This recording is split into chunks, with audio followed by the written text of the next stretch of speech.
समस्त मोर नाम तेजस्विनी सुतार। आज विशेष कार्यक्रम तृतीय श्रेणी तरफ आज विशेष कार्यक्रम नाम है बण और बणिजा, जोटा कि आम साहित्य बही अच्छी।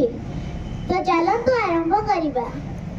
देखिला कुना मौल डाली बसी एक बणी, झरुची जेते मौल फूल हिसाब करी गणी।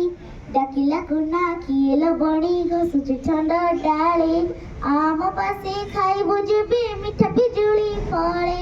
सोनार एक पंजुरी गड़ी आनिबे बापा मोर, माठू मागी देबिलो तते कदली छेना सर। सुना गिनारे देबी मु पानी, रूप थाली रे भात भात बुलाई नेबी मेला कुदते देखिबु केते जात। कहिला बणी कुना भाईना कहिला सत एका, मनरे तुम सरदा थाऊ नीति हेब देखा। मनरे तुम सरदा थाऊ नीति हेब देखा। धन्यवाद। आपनक दिन मंगल हेउ।